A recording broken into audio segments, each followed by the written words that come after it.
he struck him out. We're Dayton's ESPN radio station. Now, let's send it to the WING studios for Dayton's only local sports talk show. It's the Justin Kinner Show with Kev Nash, presented by Orion Sports Medicine. All right, everybody, welcome in. It's the Justin Kinner Show with Kev Nash, presented by Orion Sports Medicine. We're coming at you live on Facebook, the Justin Kinner Show. Like and subscribe to the Justin Kinner Facebook page on Facebook, of course. You can watch the show live weekdays from 3 to 6 p.m. And, Kev, if you just prop that camera up just a tad, I mean, again, from the nose down is all we see. So there's those eyes. There we go. There's Hi, your Mom. beautiful self. There you go. But we welcome you in. A lot to get into today. We're going to talk a little Reds baseball to open up. I wanted to squeak some Reds in again because the Bengals and Browns kick off this weekend. And to be honest, this is the first time since I've actually been full-time on the air that I've had to balance a contending Reds team late in September, mid-September, to go along with the Browns-Bengals. Usually I've shut the book on the Reds at this point, and I'm all football. But the Reds are, well, they're still there. Or are they? We're going to talk about that. We've talked a lot over the last month or so about all the conference realignment and what that means for college football as a whole. But there's another sport that we need to talk about in college basketball and how conference realignment can actually impact the Dayton Flyers here in town. And there was one move that was just made about less than an hour ago that was made public that could impact the Dayton Flyers. And I'll tell you what that is coming up here in just a little bit. Again, it's the Justin Kinner Show with Kev Nash, presented by Orion Sports Medicine. Kev, I'm off after Friday.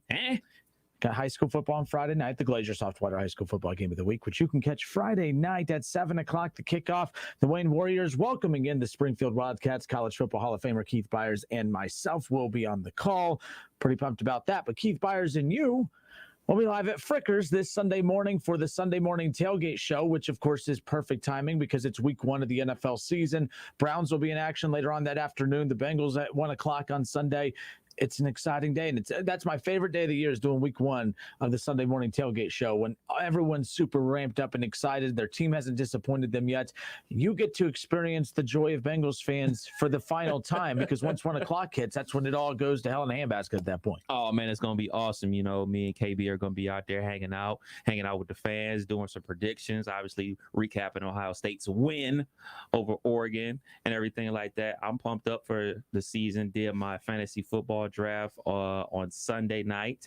I wasn't too pleased about doing a fantasy draft on Sunday night as Florida State was on, but I still did it nonetheless. So we're going to do a little bit of fantasy football talk. Wait, you got a fantasy draft this Sunday night? No, I did it last Okay, I was going to say you might be a little behind. Yeah, you might be a little behind. Yeah. So that it's a ton to talk about, man. It's going to be a ton to talk about. Like you said, every team is 0-0. So every team thinks they have a chance to win the Super Bowl because it's week one.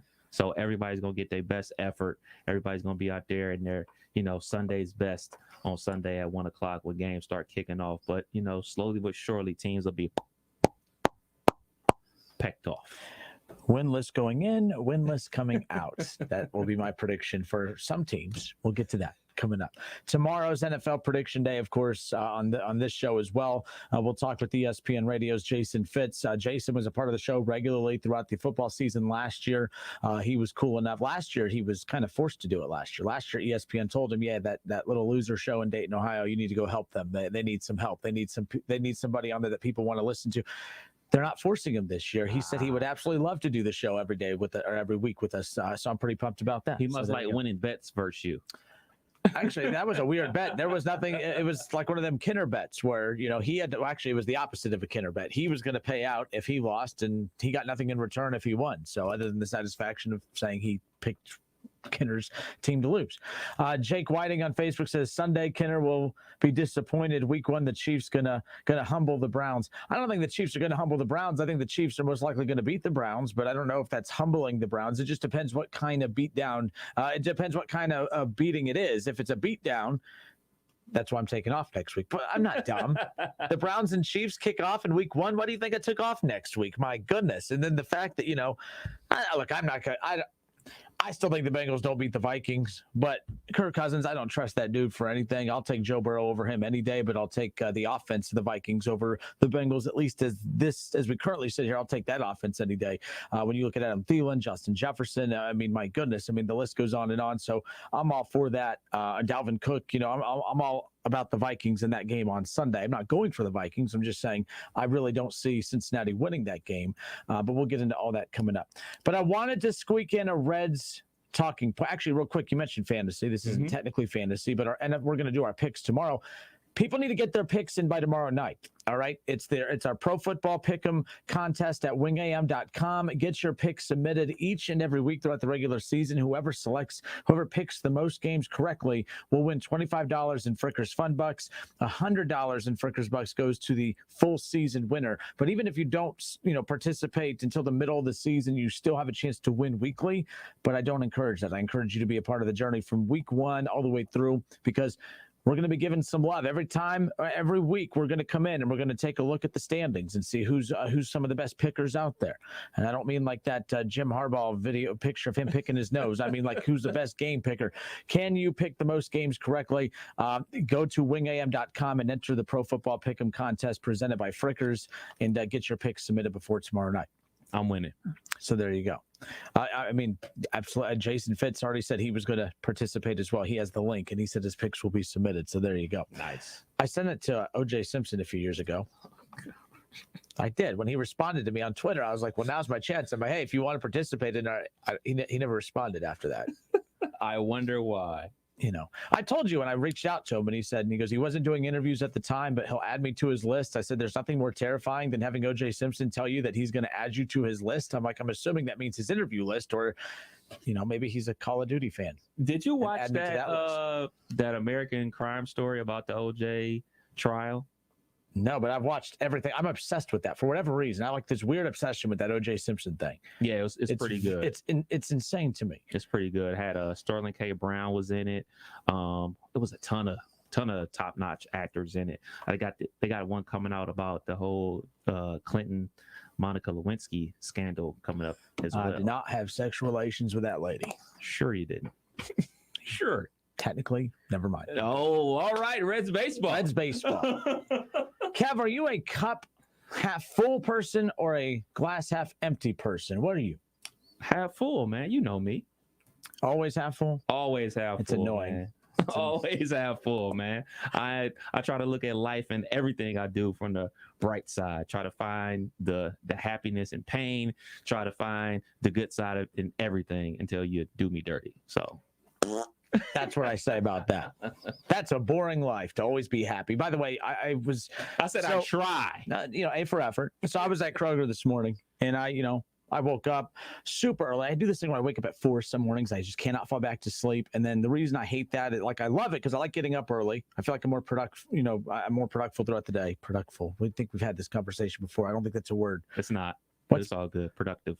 No, productful. I like it. I'm going with productful. That's my new word. I'm very productful when I wake up at 4. Jesus, this is not a word. I'm an idiot. But anyways, I hate it because then I get really exhausted by the time noon comes around and I just can't pick it up. That's why I got this coffee and I'm good to go. That's why I'm like blabbering a lot right now. So I'm at Kroger and I'm thinking, man, I'm exhausted. I'm going to have a bad day. I'm not going to have the energy to get what I need done. And I'm thinking I'm having a bad day. And all of a sudden I hear this woman scream at the top of her lungs, I effing did. And then I hear a thud, and I looked around, and this woman had punched the self-checkout screen at Kroger. Whoa. So, and by the way, the self-checkout thing at Kroger is it's anywhere, by the way. Please scan your Kroger card. Now, stop. I'm just trying to scan this. And why is there obsession with making you scan the card first? Like this, I have an entire belt full of groceries, and this is when I go through the rare chance that you find a human actually working one of them things at any store. But when the lady or the guy or whoever is working there will say, you have a belt full of groceries. They're like, can I see your Kroger card? I'm like, can you just scan the items first? We'll get to that at the end. I'll get my card out. When I get my debit card out, just get the items scanned. It's like they can't start until they scan it. And it doesn't matter if you scan it at the beginning or the end. Why does it need to be scanned at the exact start? It drives me upset. But this woman, I effing did, and punched the self-checkout screen because she got tired of it yelling at her, telling her to put items in the bag, which you should probably put items in the bag. But that's the moment I realized, I'm not having as bad a day as that lady. Absolutely not. Have you ever punched a self-checkout screen? I have not. Haven't got that mad yet. Have you ever yelled the F word really loud in public? Absolutely. Gas pump situation. Like it just wouldn't take my card. Just would not take my card at all. Payday. How'd you know? I'm just saying. Oh, you know where I work. Yeah, you didn't get paid. I mean, you should have got paid in gas cards that week. It might have gone along the way. But yeah, no, in the gas station too. That's another thing that drives me crazy. Especially, I remember it was during winter and it was like negative degrees out. And then you go and you put your card in. Do you want to be a rewards member? No. Do you want a car wash? No. Do you want a gift card? No. I'm like, it is negative degrees outside. Can I just get some damn gas, please? Like, what is wrong? You want to put air in your tire? Do you want? It's like, my goodness, it drives me up the wall. This is a sports show. We are 10 minutes in, and let's finally get to some sports, shall we?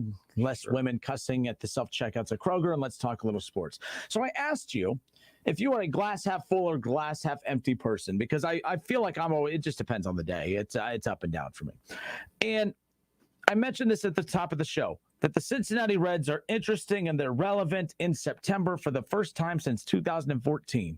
I joined the station full-time back in 2015. I got my first full-time show back in 2018, and I have never been able to talk about this Reds team in the playoff picture in September since I started years and years and years ago. Last year does not count, just saying. At least it doesn't for me. And we sit here right now and we're so excited. We're heading into week 4 of the high school football season, week 2 of the college football season. The NFL kicks off tomorrow night, first full NFL weekend coming up this weekend. It's very easy to put the Reds on the back burner. And it's been very easy to do it whenever they make it easy by being bad.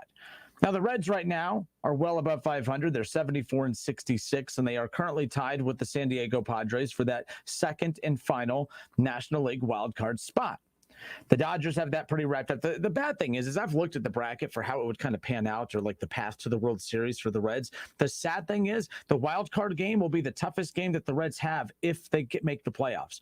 If they have to face the Dodgers, that'll be the toughest game that they face throughout the World Series. I like the Reds against the Braves. All right. You know what I mean? Like, I'm not terrible like the Giants. I even like the Reds' chances against the Giants. I'm not saying the Reds would be favored, but I don't think that the gap between the Reds and a lot of the teams in the postseason is that wide. The Reds drive me nuts because I've been high on their talent from the very beginning of the season. However, I am not high on the way that this team is managed. I don't like that at the most crucial point of the season that the Reds have taken a step back. They've lost 7 of their last 10, but they are currently in a playoff spot. The season ended today. They're in the postseason. So why, for the first time since 2014, the Reds are tied for a wild card spot in the month of September? Why does it feel like, and it's not just me, I'm a glass half empty kind of person. I hate it, but that's just how I'm wired. There you go. But why do I feel like this is a bad Reds team? Why is it this team is 74 wins right now as we sit here in September? There's 22 games remaining. If the playoffs started today, they are in. But yet I feel like I am watching a last place team. And I can't explain it. I don't know why I let my negativity get in the way. I should be excited. I see Nick Kirby on Twitter. Him and I go back and forth all the time because he's all about the advanced analytics and I am not. So, we kind of go back and forth from time to time, but then we usually kind of unite. And at the end of the day, we all want the same thing, the Reds to win. He's extremely, the glass is always full. I mean, it's not even half full. It's full. It's to the top. It's overspilling with confidence and positivity, and it makes me sick. Okay. But I should be at least more positive than what I am about this team.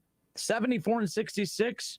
All right, they're right there at the top of the NL wild card. They're battling it out with the Padres and the Dodgers and the Phillies and the Cardinals. And, they don't have a chance to win the division anymore. But with 22 games left, they have a plus 34 run differential. Wade Miley's been fantastic because shout out to him, a great performance last night. Why am I so down on the Cincinnati Reds? Are you, Reds fans listening, down on the Cincinnati Reds? Is the glass half full or is the glass half empty? That's what I want to get a gauge of, Reds fans, because this is new territory for me. I'm having to balance Browns talk, Bengals talk, Buckeyes talk, and for the first time ever in the month of September since I've been here at 1410 Wing AM, Reds talk. And I got ripped over all week because I'm getting people, the Reds are in the playoff hunt and you haven't talked a lick of Reds all week. I'm like, you know what? You're right. I'm going to talk a little Reds today. But I think the reason I haven't is because for whatever reason, they're a playoff team right now, but I don't feel like they're a playoff team. I feel like you should be playing your best baseball right now. I feel like we have heard too many excuses for this team all season. We're going to win some and lose some. It's a 162-game season. At this point in mid-September, and I guess we're just a hair out of the mid-September range, but with 22 games left, you kind of are who you are. You kind of are who you are. Do you think that in the next 22 games that the Reds are all of a sudden going to turn into something that they haven't been the previous 130 plus games? That's where I'm stuck with this team as far as how to feel about them. 140 games or whatever. I'm stuck on how to feel about this team, because on one hand, I should be grateful and positive and excited that my team is in the playoff picture for the first time since 2014. And yes, I know they made it last year. If you're just coming into the show, I don't count last year. I'm going to keep repeating that over and over and over. I'm not overlooking it or forgetting it. I'm just telling you I don't count it. What if they won the World Series last year? Completely different. I mean, but even then, I still would have felt like, I mean, no, I would not have felt, it would have been cool and exciting, but it would have always felt different. Not a great American ball, not having World Series games at GABP, not having sold out GABP. I mean, I think Reds fans would show up. I mean, I would assume so. I'm being a smart ass a little bit, but you see my point. The bottom line is this: half empty, half full. What is your glass, Reds fans? 518-1410, 518-1410. That's what I want to know. Or you can leave your comments or answers on Facebook. Search The Justin Kinner Show and leave your comments in the chat section, and I'll bring your comments into the show. Or give us a call at 518-1410, 518-1410. Glass half empty, glass half full. What say you? I say glass half empty for me, because I know I'm a negative person, but it's frustrating. You should not be playing bad baseball at this time of the season. The teams that are always exciting this time of the year are the teams that were average all season, and then they revved up and made some amazing run into the postseason that usually they were able to kind of take that momentum and run with it into a deep playoff run. The Reds are the opposite. They've had some hot streaks throughout the year, but that should have set them up for having the second easiest schedule in all of baseball to close out in the final 22 games remaining. They're losing against bad teams. They're losing series to the Cubs. They're losing series to bad teams. And that's what I have a hard time being supportive of this team, is because they're not doing what they're supposed to be doing. Now, you could say, well, they technically are if they're even in the playoff conversation. But, I mean, they lost the series. I mean, the Cardinals are not a good baseball team. They lost the series to the Cardinals. The Marlins are not a good baseball team. They lost the series to the Marlins. The freaking Tigers are not a good baseball team. They lost the series to the Tigers.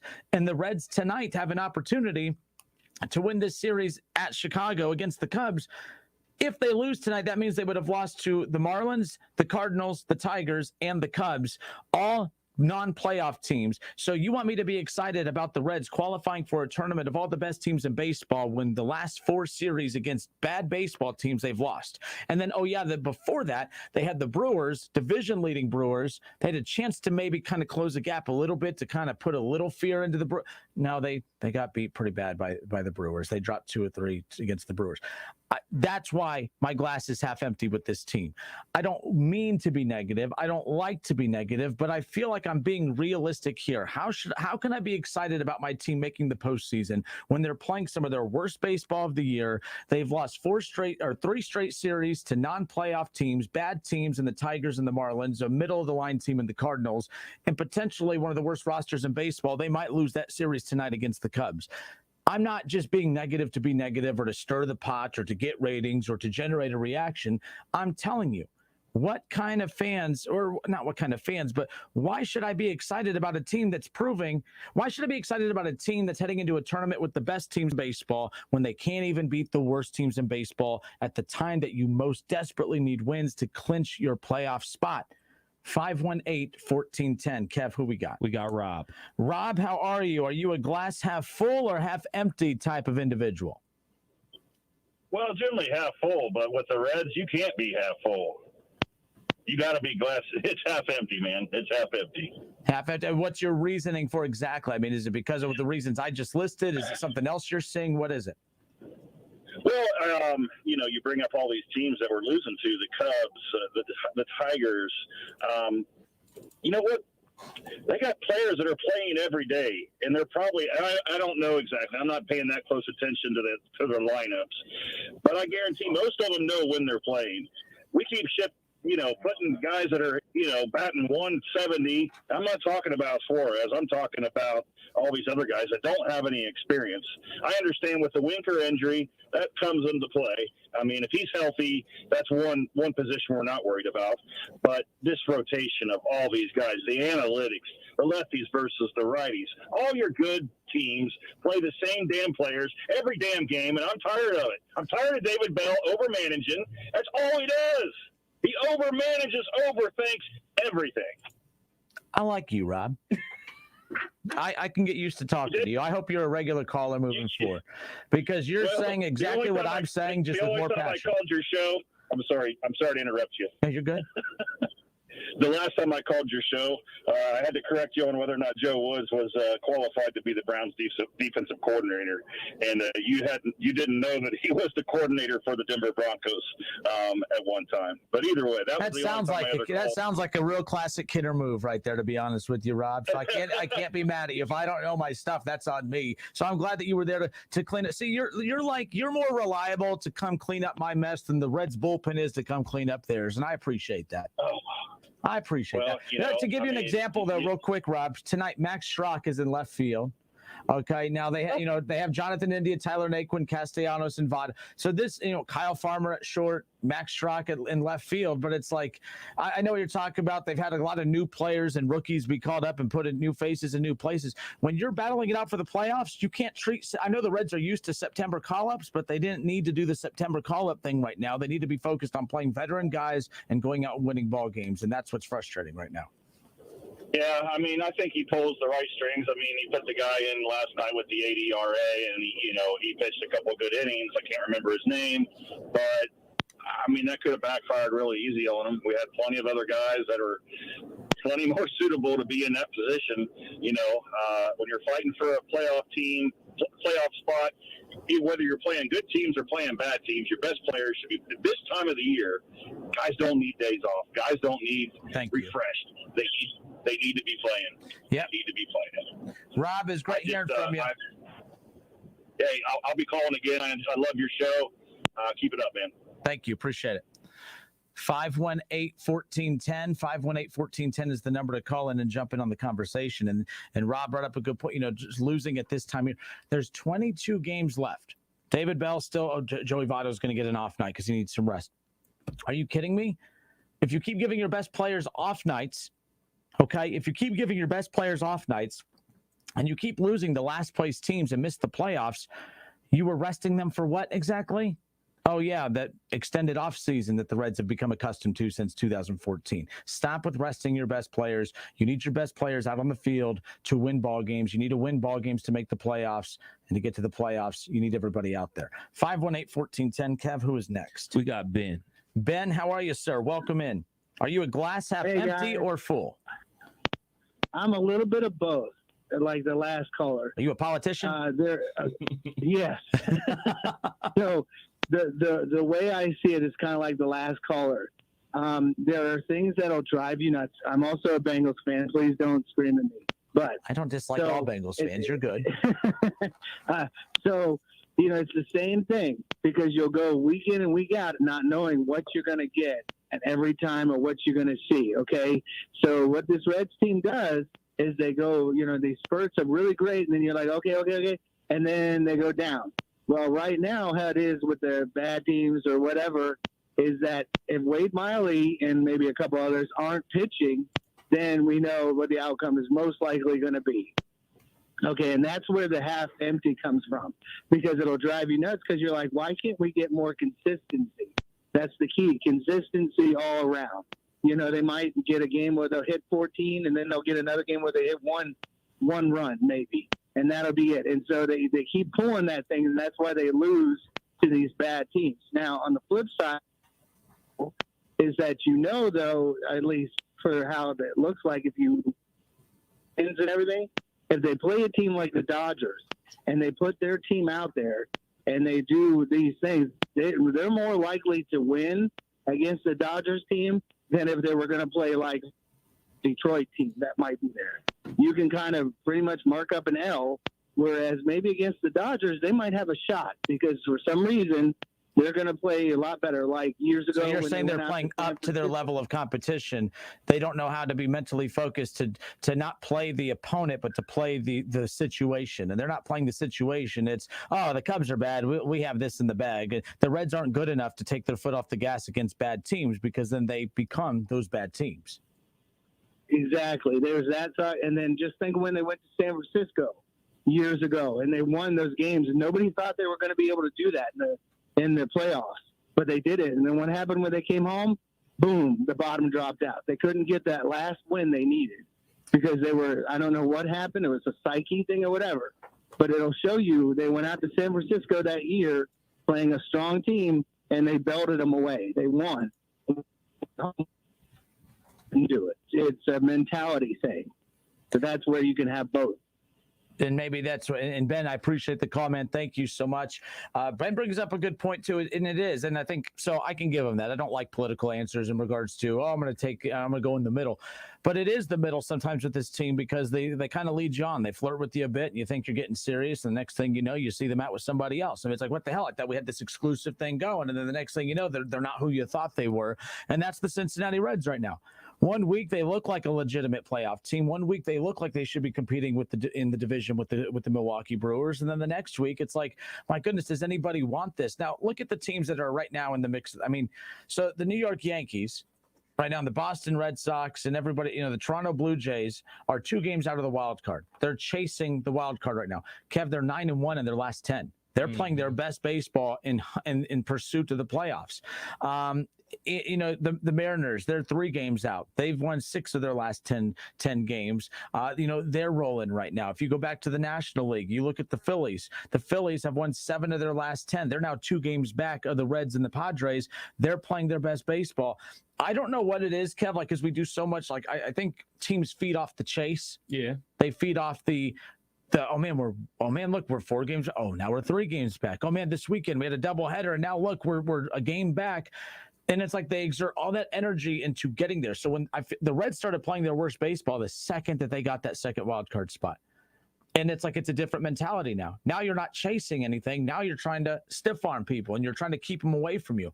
It's one thing when you are doing the chasing, but now when you're trying to hold off the chaser, now it's like the mentality. It just seems that David Bell does not know how to get this team to buy into that. And that's why I saw that. I think it was, who was it? Jake Whiting said, why is everything on David Bell? Well, ultimately, it's the manager. It's the coach. In any sport, it's always on the coach. Baseball, it's on the manager. But it's up to him to push the right buttons and to put the team in situations to succeed.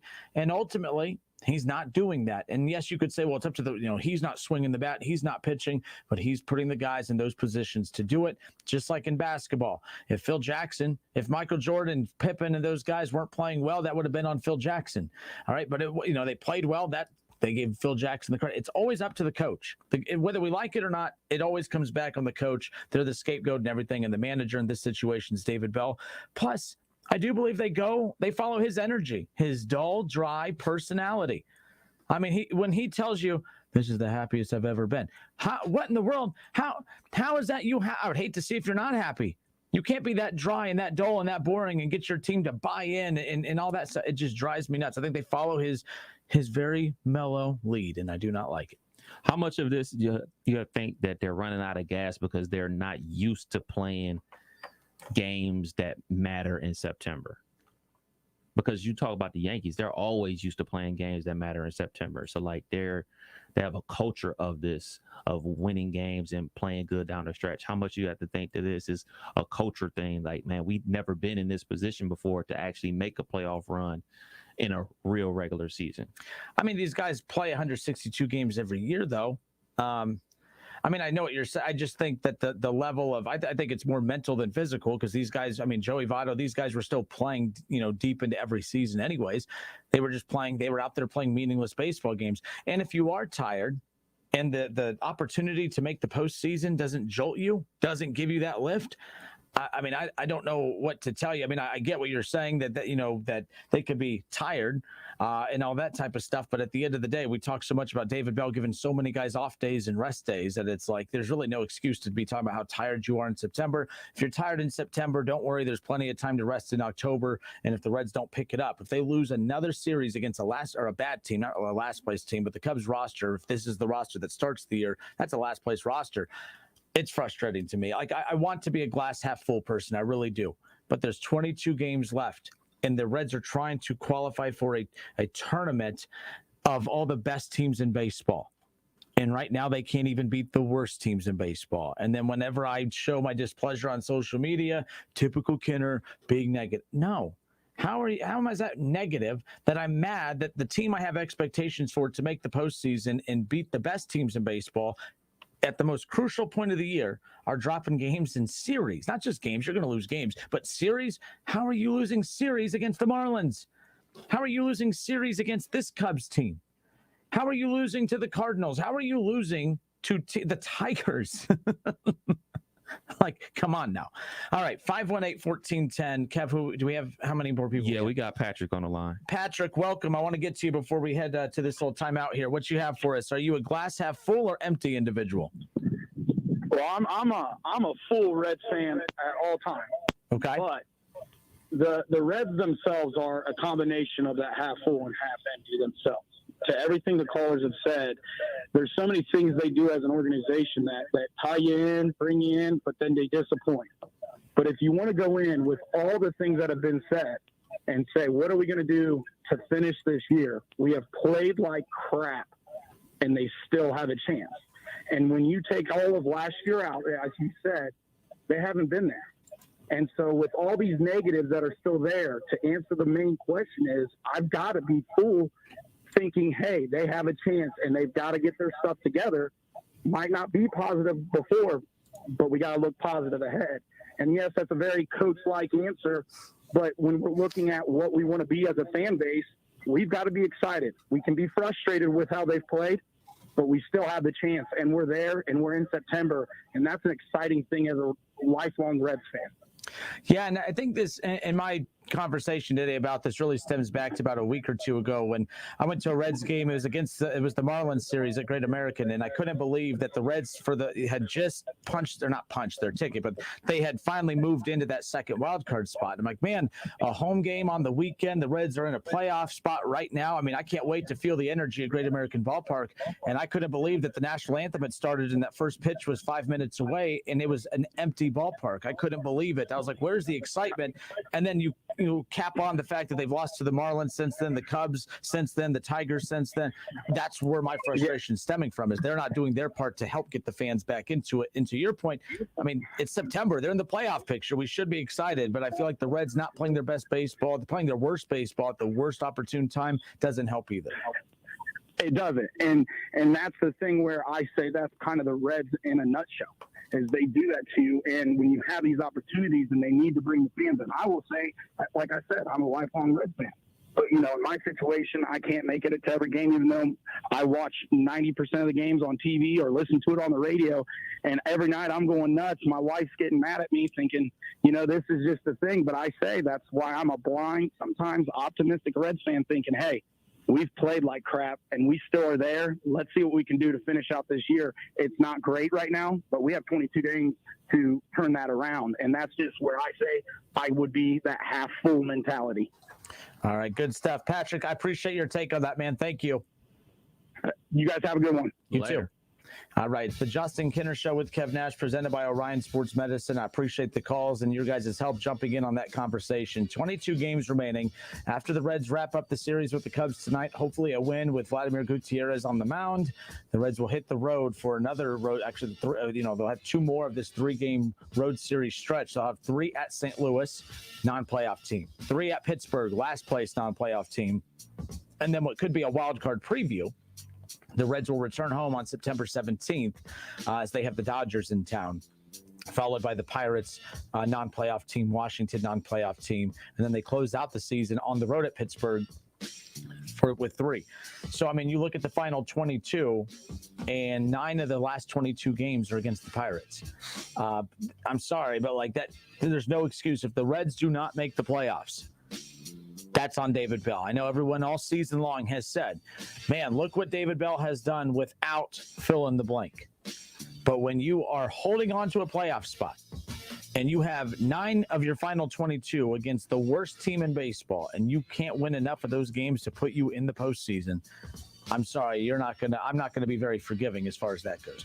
All right, 518-1410, that's the number to call in and jump in on the conversation. You can also find the show live on Facebook. Give the show page a follow, would you? The Justin Kinner Show page on Facebook. Search that. You can watch the show live. And we took your calls, and now we'll take your social media reaction on the other side. Don't go anywhere. More of the Justin Kinner Show with Kev Nash, presented by Orion Sports Medicine when we come back. It's the Justin Kinner Show with Kev Nash, presented by Orion Sports Medicine. ESPN 1410 Wing AM weather.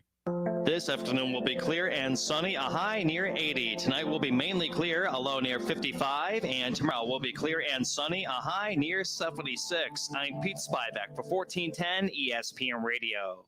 For the ones who know safety isn't a catchphrase, it's a culture. And the ones who help make sure everyone makes it home safe. For the safety-minded who watch everyone's backs, Grainger offers supplies and solutions for every industry, as well as safety assessments and training to keep your facilities safe and your people safer. Call, click Grainger.com, or just stop by. Grainger, for the ones who get it done. If you owe the IRS back taxes, then get ready to pay up. The IRS has giant private collection agencies actively tracking down folks who owe the IRS. So if you think dodging them was stressful in the past, it's going to get a whole lot tougher. Optima Tax Relief has this advice. Don't wait. Solve your tax problems now before it's too late. Optima Tax Relief works to stop the demand letters, stop the aggressive collection actions, and stop the IRS collectors from targeting you. Ask Optima about the Fresh Start Initiative, one of the biggest breaks the IRS has ever offered. If you qualify, you could save thousands, and nobody knows this program better than they do. Optima is A+ rated with the Better Business Bureau, and they get results, having resolved over $1 billion of tax debt for their clients. Get a fresh start. Call today for your free consultation. Call 800-709-7022. 800-709-7022. 800-709-7022. Optima Tax Relief. Some restrictions apply. For complete details, please visit OptimaTaxRelief.com. If you think vaccines alone will protect you from COVID-19, think again. More breakthrough cases of COVID variants show that vaccinated people are still vulnerable to the deadly disease. To be safe, monitor regularly for fever, as it's the leading sign of COVID-19. Use Exergen, the only thermometer scientifically proven to detect fever. And beware of non-contact devices that miss 5 out of 6 fevers. Remember, vaccines are not enough. So protect yourself and your family with the Exergen temporal scanner. Learn more at Exergen.com. If you need new roofing, siding, or gutters, skylights, or patio enclosures, if you're a homeowner or business and need someone you can trust, don't take a chance. Enhance with Lance. Lance Roofing and Siding in Fairborn has been satisfying customers since 1993 and hold an A+ rating with the Better Business Bureau. Lance Roofing and Siding, 8460 Dayton Springfield Road in Fairborn. Call for a free estimate at 864-2722. That's 864-2722 or online at lanceroofing.com. Folks, you won't find old Roy at Homestead Feed and Supply. We carry raw-coated Canidae, a new product. Less in, less out. Best breed, an Ohio company. Blue Buffalo and other premium dog foods. Because you love your dog, Homestead Feed and Supply, 1833 North Dayton Lakeview Road. Tell them the Colonel sent you. Hustler Turf commercial mowers are built tough to work hard. Whether you need a fleet of mowers or are a one-man show, you don't have time for downtime. Hustler mowers are over-engineered, overbuilt, and tested well beyond what is required, with the most complete lineup in the industry, including exclusives like a 104-inch Super 104, an 88-inch stand-on, and industry-leading warranties. Hustler mowers are ready to handle what you throw at them. Build your fleet to be reliable and versatile with Hustler Turf. Visit Small Engine Service Pros in New Carlisle today.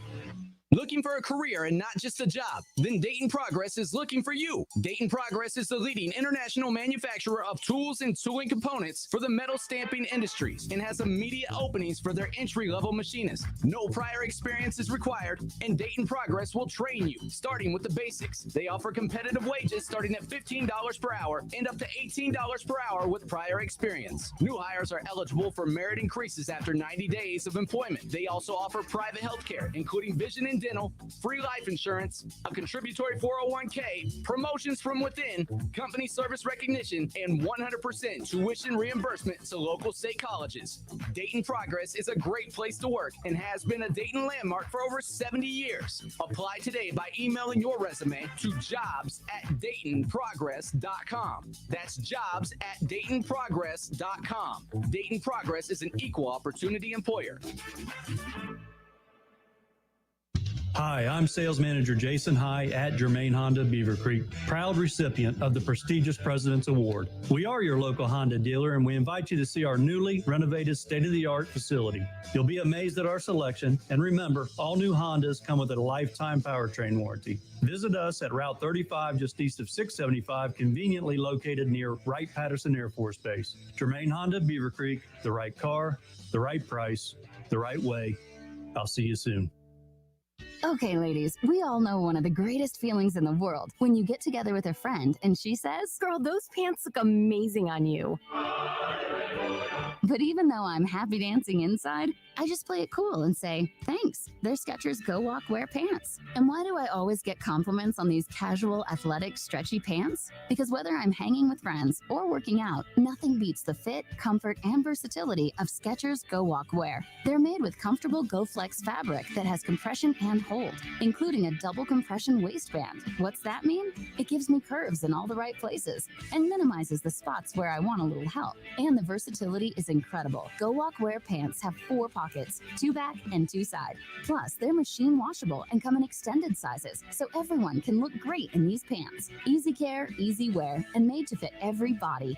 That's the Skechers Go Walk Wear line of pants. Find yours at Skechers.com, a Skechers store, and find retailers everywhere. What is it that makes you uniquely you? Well, DuckDuckGo doesn't think that's any of their business, and frankly, it shouldn't be the business of any tech company. Protect your privacy online for free with DuckDuckGo. Don't miss the ESPN Dayton Glacier Softwater High School Football Game of the Week every Friday night, right here on Dayton's ESPN Radio, 1410 Wing AM. College Football Hall of Famer Keith Byers and Justin Kinner will have the call all season long. Check out wingam.com for the complete schedule and to stream the games live. Whether you're at home, at work, or in your car, tune in to ESPN 1410 Wing AM or stream us live at wingam.com. Justin Kinner, Kev Nash back with you here on a Wednesday. It's the Justin Kinner Show with Kev Nash, presented by Orion Sports Medicine. Week 1 of the NFL season is officially here. Be a part of the Pro Football Pick'em contest at wingam.com. Won $25 in Frickers Bucks awarded to the weekly round winners. We will be tallying the total season, so we're going to be tracking all season who's picking the most. Have a little competitive fun with this. Kevin and I will be going back and forth. We'll be trying to outpick the other one, and then of course we'll be having our little standing. We're gonna be following the standings. The standings will have your picture on there. It'll have everything on. We're gonna have some fun with this, so be a part of it. Head to wingam.com and get your week 1 picks submitted, because tomorrow Kevin and I are going to be going down and making our picks, and we're going to have some fun with that. So you have to go get registered. It's free to register. It doesn't cost you anything other than maybe like a couple minutes of your time just to get the picks submitted. But if you win $25 in Frickers Bucks, and you can bring that $25 in Frickers Bucks out with you on Sunday mornings to Frickers on 741 by the Dayton Mall each and every Sunday morning for the Sunday morning tailgate show. Kev Nash and Keith Byers will be live at Frickers on 741 this Sunday morning from 11:30 to 1. They'll walk you right up to kickoff of the 1 o'clock games, and of course they'll be giving you their picks and predictions that day. And then of course, Kev, you get to talk about week 1 not predictions but memories of Keith Byers of all that 13 years in the NFL. I think he has a week 1 memory or 2. I'm sure he does, man. I really want to hear about that Super Bowl year, him going to the Super Bowl with the Patriots and everything like that. I'm really interested to see how type of focus teams have going into the season. Teams that think they really have a chance to win a Super Bowl as versus teams that all right, we know we don't really have a shot at winning the Super Bowl. So what's the mentality of a team going into week 1? On top of that, sorry, I was taking a sip of my coffee, but he's never played. I think he only played on one team with a losing record. Really? I really want to find out how tough that is in the NFL. It's tough for fans to follow along all season. but we don't have to get hit and we don't have to run and condition and do all that stuff. So my big thing is like, I can't imagine heading into a 162 game long Major League Baseball season knowing your team's going to finish in last place. Like, how did the Pirates players, how did the Reds since 2014, knowing that they're not going to be a winning ball club, how do you get excited and embark on a 162 game season knowing you're going to lose? And the dog days of summer seem to come in April, and it's like, oh my goodness, we still have May and June, July and August and September to still go through this. I can't imagine what that's like. In the NFL, it's even worse because you're just getting hit. It's physical. It's painful. It's just insane to me what these losing teams go through, but I can't imagine that. But it's the Justin Kinner Show with Kev Nash, presented by Orion Sports Medicine, with you here on 1410 Wing AM.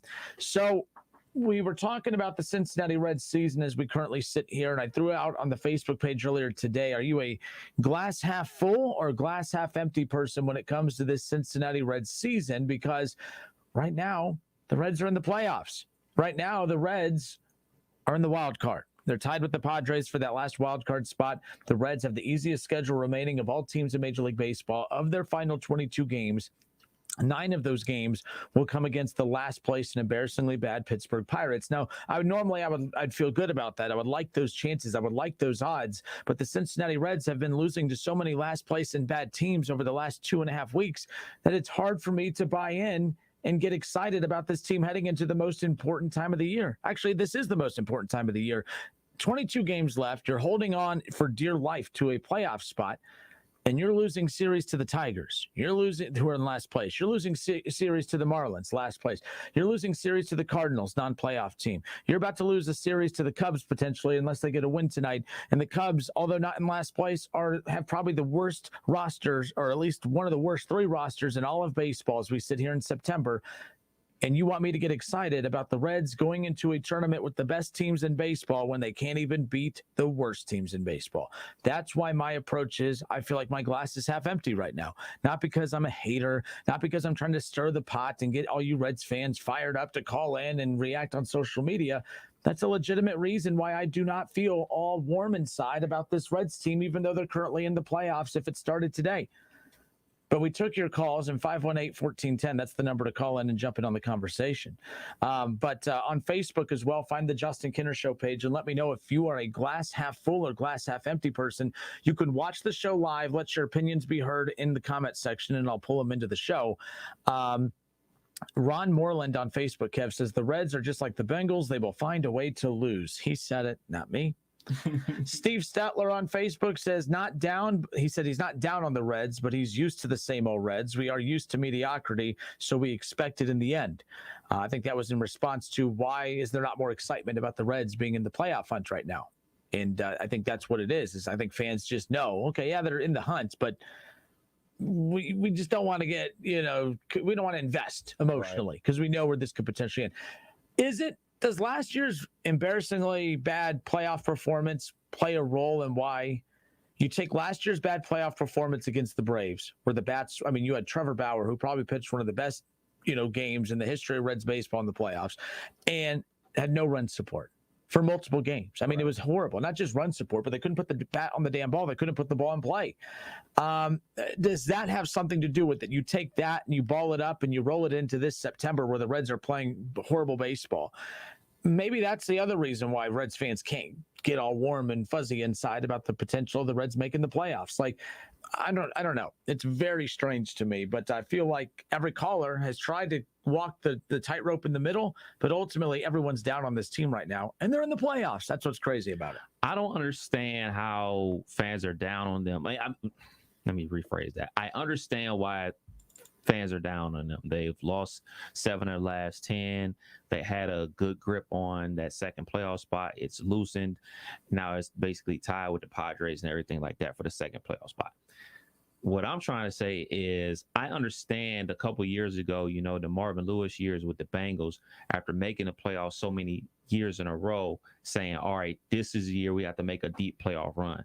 In the Reds case, they haven't been in that situation yet. They haven't been in a situation where, like, all right, we've made the playoffs X amount of years and we've been stuck in the wild card or losing in the first round and everything like that. Like, I truly believe like these are baby steps into getting you into a better position to becoming a winning organization again. Like, if they totally fall off the rails these last 22 games against that schedule, absolutely people should be upset. But they were a 500 team most of the first half of the regular season. Then, they're like, what, 12 games above 500 right now? They're 8. Okay. So they're 8 games above 500 right now with 22 to play. If they go 11-11 these last 22 games of the regular season, they're not going to make the playoffs. And with that schedule against playing the Pirates so many times, like, that's room for people to be upset. So I'm almost kind of like, all right, if I'm a fan, I'm on the verge of being mad, because if they blow this, then I'll be mad if I'm a Reds fan. But I will be sitting there with a skeptical eye right now if I was a Reds fan. Like, we can't blow this. This is impossible to blow. Now, if they do, then I will be on the glass half empty going into next season. And who knows who's going to be on the team? Who knows who's going to be managing the team if they blow this situation with 22 games to go against the teams that they're playing, basically with the Pirates, the Cubs, teams that have mailed it in. I agree with you. Like, these teams that have mailed it in, you can't lose series. Like, you're gonna lose a game. Yeah, you can lose a game, but you can't continue to lose series versus these guys, because that's when it really starts to add up for you. So now is kind of like the make or break. Like, okay, we can come with the excuse of like, all right, man, they're running out of gas. All right, they're not used to being in positions like this down the stretch of the rest of the regular season. But the teams that you're playing, they're not playing for anything. The teams that you're playing, these are guys that are call-ups. These guys are trying to make it to the majors. You guys are officially major league players with something to play for. Not just to make it, but you're playing for something bigger than to make it. You're playing for a spot in the tournament. And once you're in the tournament, anything can happen. So the last 22 games, these are vital for them. This is, what do you say? How many they got to get out of these last 22? These last 22. I mean, you said going 11-11, that they're not going to get in with that. That would put them at 85 wins, which, by the way, that was my exact win total prediction for the Reds in the 2021 season. But, I think that they have the final 22, 15. 13 or 14 at the least, because that would put we're talking 74, 84. 87, 88 range. And by the way, this is a 90-win caliber team. And we're going to look back at this stretch and say, the Reds missed the playoffs. And I don't want to hear, the front office didn't get them this and didn't get them that. If they got you enough to get to the point where you barely miss it, that means you didn't do enough with what you had, because the bottom line is they did get them bullpen help. Like, this was supposed to be a way better team in the second half. They have more weapons in the bullpen now than they did in the first half, and they've played worse baseball, and they've played against less competition. You shouldn't be – the Marlins shouldn't want it more than you as you sit here in September with the playoff spot on the line. The depleted Cubs roster should not want it more than you when you're playing for a playoff spot, and their season was basically the white flag was thrown the second that the trade deadline hit. The Tigers should not be wanting it more than you and being more competitive than you. That is a problem. It's the Justin Kinner Show with Kev Nash, presented by Orion Sports Medicine, right here on 1410 ESPN Radio. Scott Whetstone on Facebook says glass is half empty because David Bell is not on par to manage against these other playoff teams' managers. Tommy Pennington says definitely never been a fan of David Bell. It's not. Maybe it's my fault. I don't know. Definitely never been a fan of David Bell, even when they were on fire. Randy Bertholf on YouTube says the Reds seem to play down to their opponents. It's exactly what we talked about earlier. They struggle with the poor teams, but play the best teams well. Randy, I would agree with you. That was the case in the first half because they were winning series they probably shouldn't have won in the first half, considering how bad the bullpen was. Remember that last series of the first half? They took 3 or 4 from the first place Brewers at the Brewers. And then they come out and they get swept by the Brewers at Great American Ballpark. So it's this second half. For whatever reason, David Bell has not been able to get this team to buy in the second half, and that's the problem that I have. Randy Bertholf goes on to say, still really interested to see how well we do against L.A. next week. All right, we'll step away for a few moments. We'll get more of your reaction to this on the other side. Plus, we're definitely going to jump into the news about the Big 12 And one particular team that could have an impact on the future of the Dayton Flyers and the conference that they are in. We'll explain all of that coming up in the 4 o'clock hour. We'll be right back. It's the Justin Kinner Show with Kev Nash. More next. It's the Justin Kinner Show with Kev Nash. Justin, you're awesome, baby. Right here on 1410 ESPN Radio. Heard you're buying a car. I brought my calculator.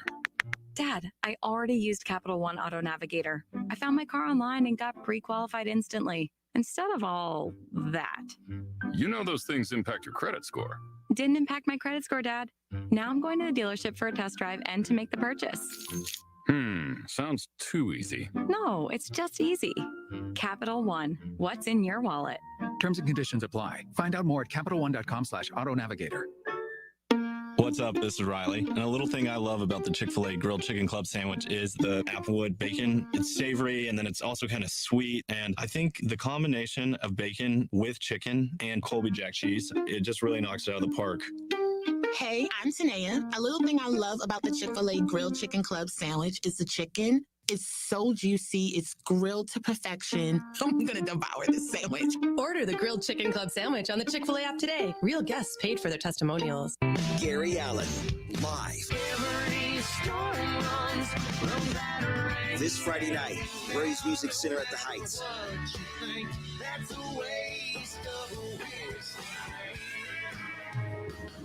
Or at GaryAllen.com. Yeah, that's right.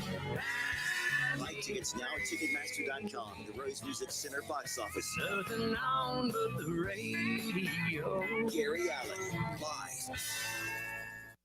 Hey, here to tell you about my friends at Cordell Transportation. They're now hiring Class A CDL drivers and offering a $5,000 sign-on bonus. That's right, a $5,000 sign-on bonus.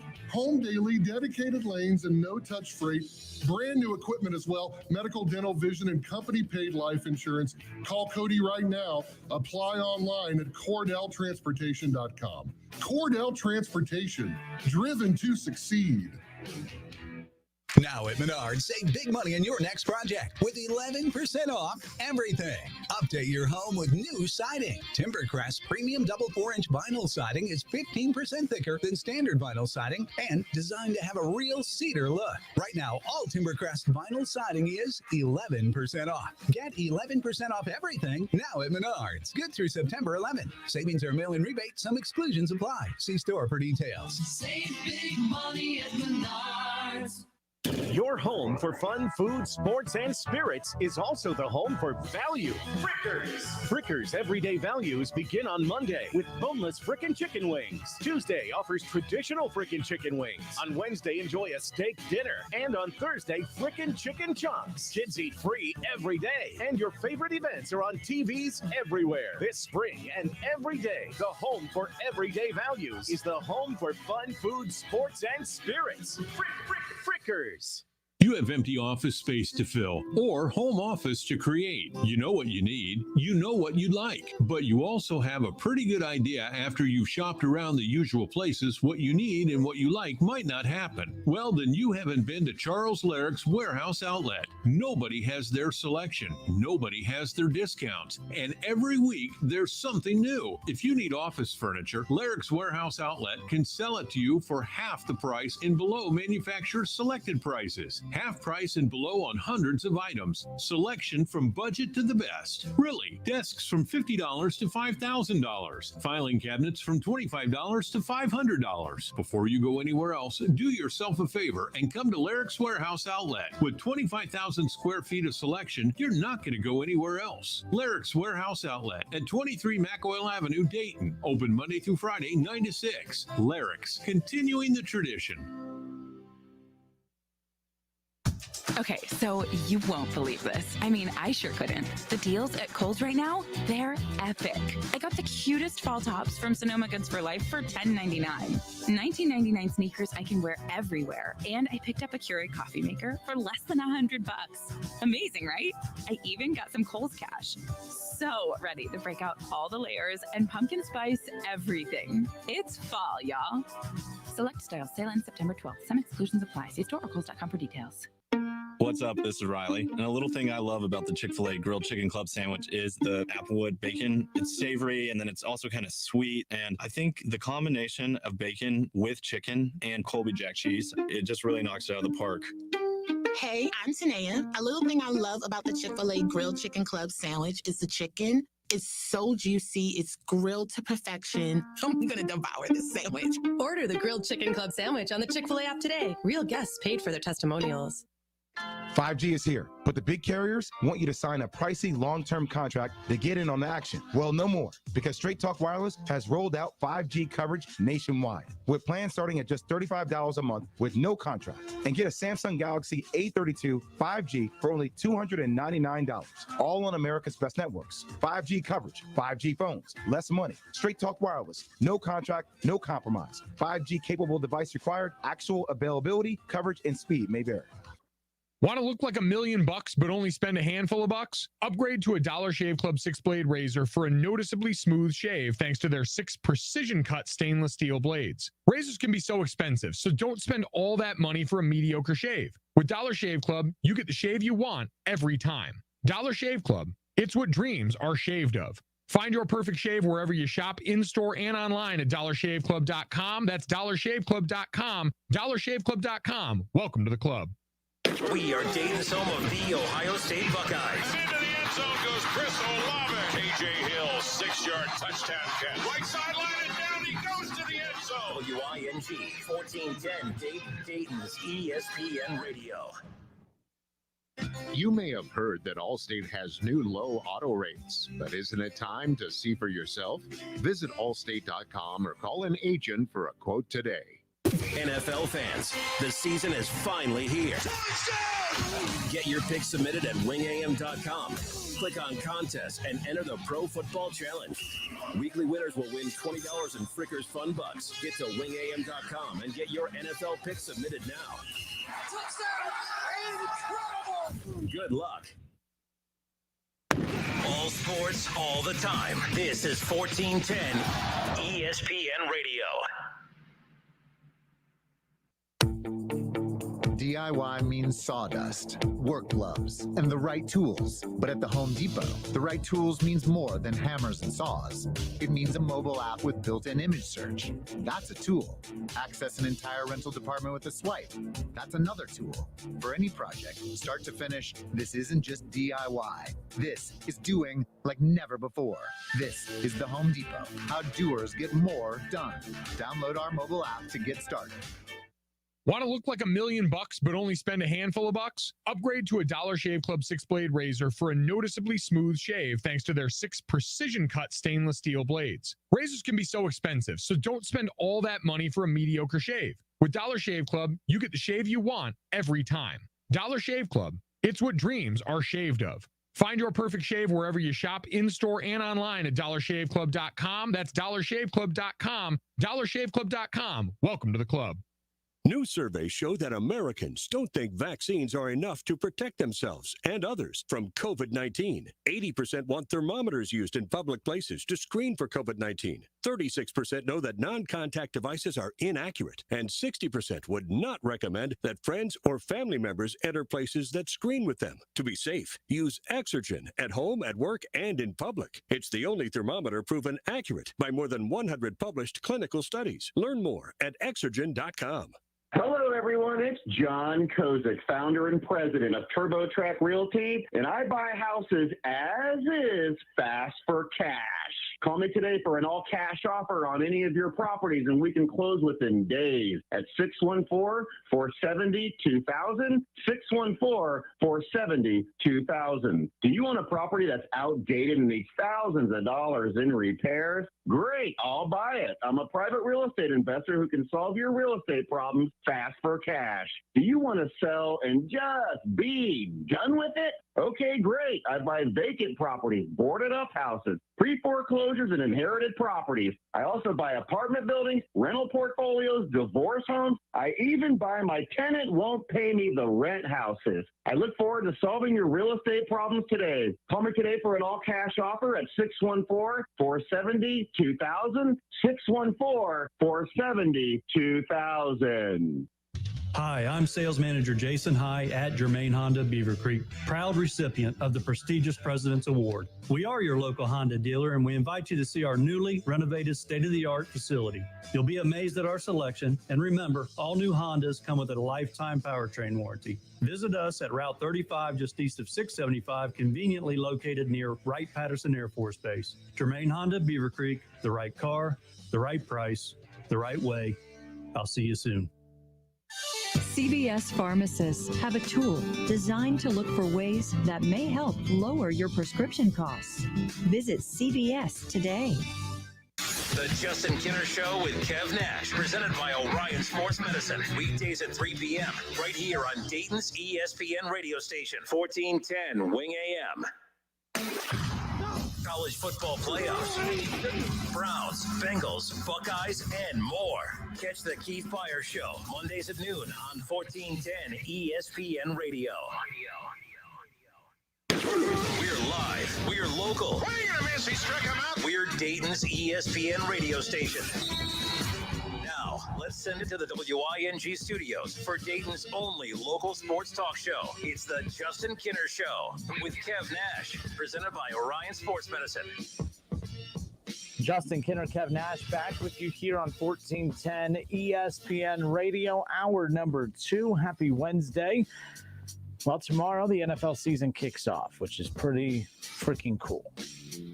Man, it's such a long, from the draft, I always love the draft talk leading up to it.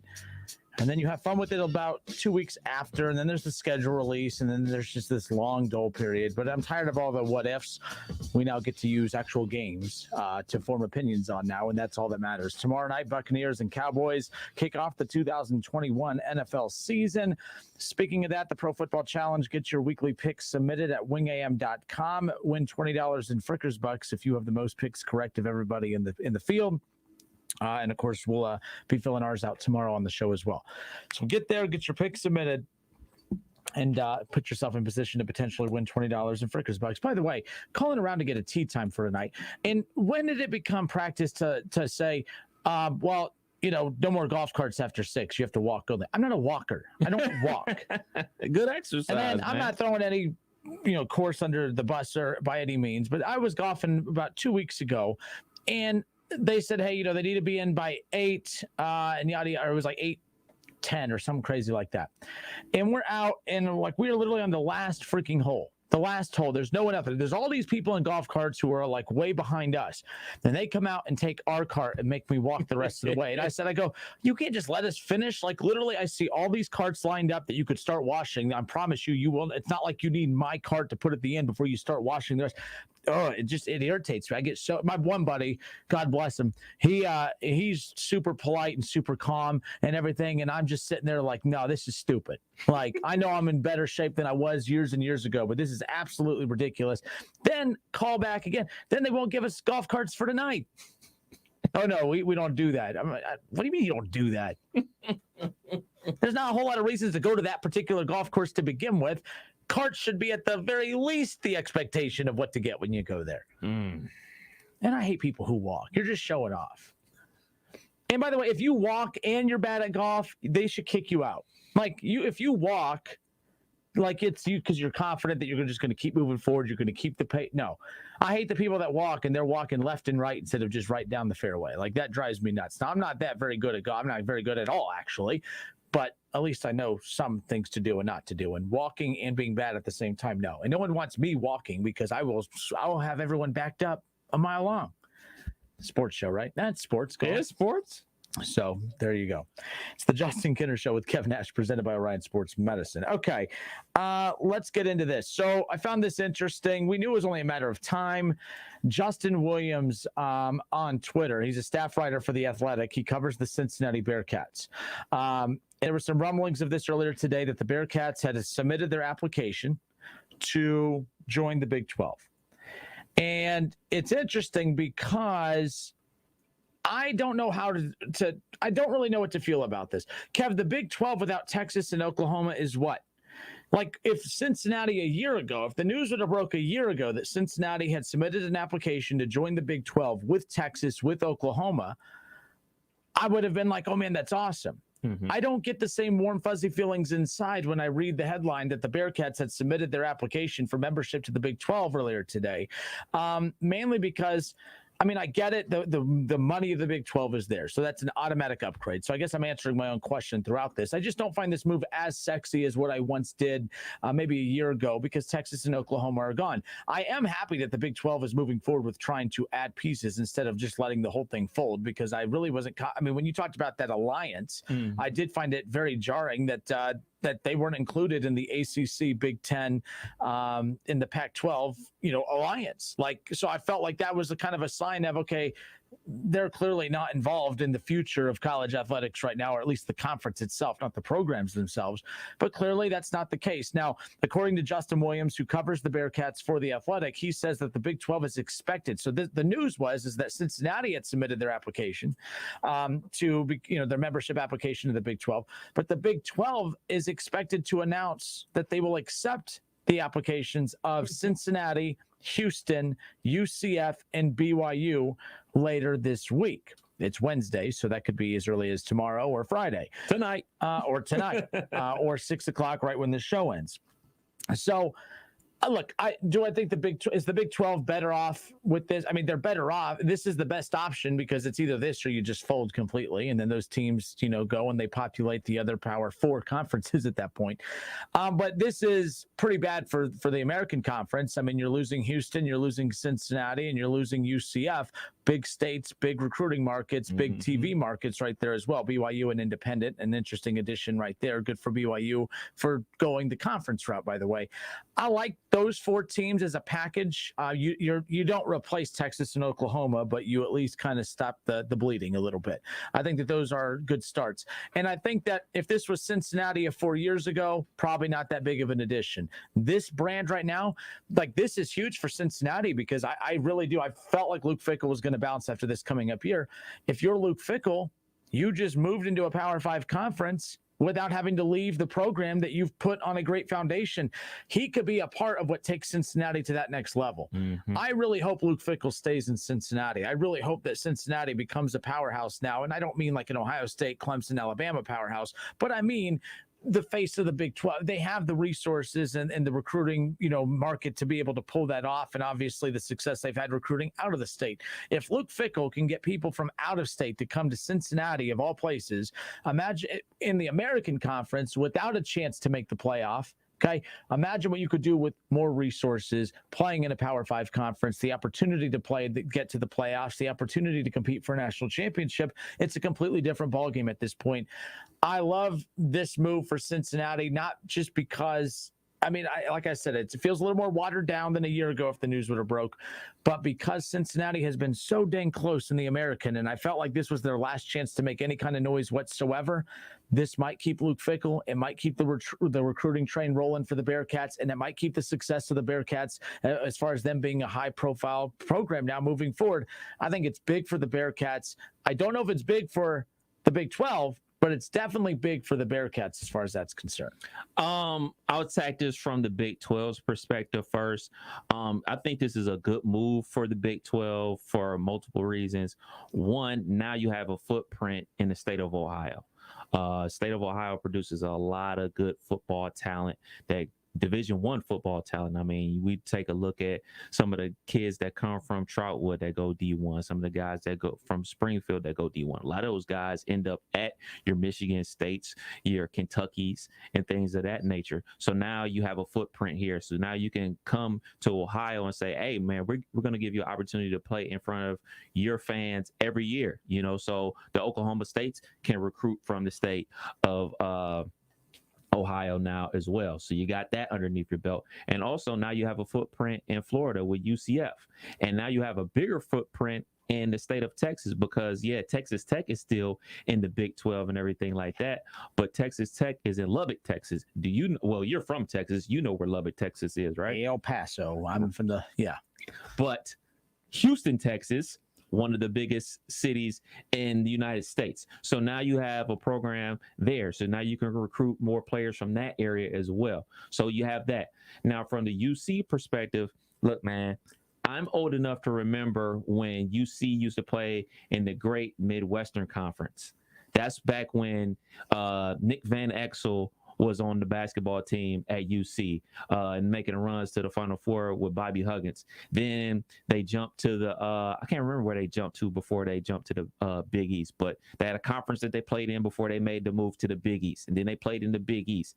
And then that's when their football team kind of got some relevancy when they played football in the Big East. And then the Big East disbanded, and they were like looking for somewhere to go. You know, they knocked on the Big Ten door. Big Ten was like, no, not really. They knocked on the Big 12 door. They said, no, not really. So they found themselves in the American, or I think they even found themselves in Conference USA for a hot second. So like they've been kind of like that program that, especially us here in Ohio, we respect and say, hey man, they're a decent program. They deserve a shot at the big time, but none of the big time schools would kind of let them come play ball. So now in this situation with Texas and Oklahoma bouncing, they have an opportunity, and the opportunity, for lack of a better word, is Kev Nash in Dayton, Ohio has been bigging you guys up. Every other person across the country, especially in Cincinnati, has been saying, hey man, we deserve a chance. Now you're going to be playing teams that aren't named Miami of Ohio, that aren't named Murray State on a weekly basis. You're going to be playing Oklahoma State. You're going to be playing teams with equal talent every week in and week out. So now can you step up to the plate and win those games as a big dog? And you want to be a big dog, now you play a bigger schedule. So now they have the opportunity to do that. So I think this is a great move for them. And to toot my own horn a little bit, even though I didn't think that Oklahoma and Texas would leave, I did say UC was going to be in the Big 12 before 2022. Yeah, but for that to have happened, hey, man, I'm a glass half full, half empty guy. Hey, man, I said it. Yeah, I said it. But like you did. You said it. I didn't know how it was gonna happen. Didn't see it happen in this way. I don't know how I'm gonna get there, but I'm gonna get there. It's like driving man. around. It's like going across the country without your GPS. I don't know how I'm gonna get there. I'm just gonna keep trucking. There you go. So this is an interesting move for the Bearcats because here's why. If the Bearcat, there's pressure on the Bearcats and UCF because they've been the face of the voice of the voice. They've been the face of the voiceless for the last decade since the college football playoff, started in 2014. The two programs that have been victimized by the playoff more than anybody else has been the Cincinnati Bearcats and UCF, as far as I'm concerned. And the big talk has always been, they shouldn't be punished for the conference that they play in and yada, yada. As much as I respect the job that UCF and Cincinnati has done, and me and you, even going back to before we did this show together, if your eyes would roll any more every time we would talk, you would stop talking to me about the Bearcats because you would just roll your damn UCF. I remember we were at a remote one time and they were beating Auburn, and you were so pumped to come talk some smack to me about them beating Auburn. I said, it's okay, Auburn. You think they're taking this game serious? You think that they're getting Auburn? Auburn should be playing in the playoff. Fun fact, Auburn went from playing in the playoff a week before to having to play UCF out of the American Conference. Fun fact, did you know that UCF team has more players in the NFL than that Auburn team? Just a fun fact. Just a fun fact. We'll see. You see. You see. F. So just a little fun fact, But with that, there's pressure here because everyone said that those teams were good enough to be in the playoff. They only didn't get in because of the conference that they play. Well, here's what can't happen if you're Cincinnati and you're UCF. What you can't have happen is you've had the success you've had recruiting and winning in the American Conference. You've come up short with undefeated regular seasons and conference championships 3 times since 2014, twice for UCF and now once for Cincinnati. Most likely going to be for the 4th time this coming up season. If they go to the Big 12, and it sounds like not if, it's when they go to the Big 12. And now instead of having to play the Tulsas and Tulane's, which Tulane just played Oklahoma really close, but Temple, South Florida, when you're East Carolina Pirates and teams like that, you go from playing those guys every week to now you have to play Kansas, which again, it's Kansas, don't get me wrong, but Kansas is still better than half the damn teams in that American Conference. Kansas State, you got to play Oklahoma State, you got to play Texas Tech, even West Virginia, who I'm not, whatever. But even those teams will provide more competition. Yes, for sure. Than what they were going against in the American. So now if you start losing games regularly when you get up to the Big 12, and I don't want to hear about the transition this, transition that, you're getting players that everyone is shocked that you're getting to begin with being in the American. Especially UC. Especially over the last two recruits. I mean, building off the success of last year, Fickle's been killing it, which I'm really happy that this is happening because this will most likely keep him in Cincinnati. But with all of that, what you cannot have happen is because this will, if you want to talk about what's going to bury the American even more, is if Cincinnati goes to the Big 12 and starts losing 3 games a year after that. Because then that's going to prove guys like me right. Oh, see, you play better competition, even though it's not elite teams, but better competition. And it's hard to be that 30-point victor every single week. So that's all I'm saying as far as that's concerned. But I do like this move. The Big 12, I said they're not getting the sexiest of packages coming in, but they are for this reason. For one, you're getting Gus Malzahn and you're getting Luke Fickell. Because I do believe that coaching in conferences matters. And you look at the best conferences out there, you're only as good as your coaching. And a lot of times, the Big 12 is coming up short in that category. They may not be upgrading as far as power programs, but they're upgrading with coaching. Getting Luke Fickell in the Big 12 is huge, and getting Gus Malzahn in the Big 12 is huge. I think that's a big deal, and I think that the Big 12, I think it's going to take time to blend everything. I think they'll be okay now, especially because you're not just getting 1 or 2 teams. You're getting BYU and Houston with Cincinnati and UCF. As long as the coaches stay intact and they can continue on that trajectory, I think the Big 12 will be fine. But, I mean, the sad thing is, the Big 12 loses Texas and Oklahoma, and the Pac-12 is still sitting there looking extremely weak. The ACC, you look extremely weak. So I can't sit here and rip the Big 12 when the ACC, if you take Clemson out, they look as weak as the American Conference as far as I'm concerned. It's bad for the ACC. It's bad for the Pac-12. The Big 12, they look to be in the worst shape of all, but they might be in the best shape of all. You're absorbing 2 top 25 teams, in UCF and Cincinnati. So there you go. Yeah, that, and also Dana Holgerson, he is the head coach down in Houston. He used to be the head coach at West Virginia. Can't wait for that matchup because he left West Virginia high and dry. So I imagine they're going to be burning couches the first time Houston comes to West Virginia. That's going to be an awesome matchup. Obviously, West Virginia and UC, they had a big rivalry back when they were in the Big East, especially on the basketball court. I'm even thinking about the basketball. I'm thinking of like, oh man, I could drive an hour to go down there and see Kansas play UC. Like, that's cool. Houston's going to be coming to town. I mean, well, Houston came to town anyway, but they were in the same conference. But like in every aspect, because I know we just are really talking about the football, but like, I mean, Big 12 basketball took a level up as well, you know, with the addition of UC. And man, it's going to be pretty cool, man. I'm here for all of this, man. And, you know, I said this last week, BYU is like Notre Dame light. You know, I know us here in the Midwest, all we think about is the Golden Domers and everything like that. You go out to the West Coast, there's a lot of BYU fans, just like there's a lot of Notre Dame fans here in the Midwest. So it's going to move the needle. It's not going to move the needle like to level 10, but it's definitely going to move the needle for the Big 12 Conference.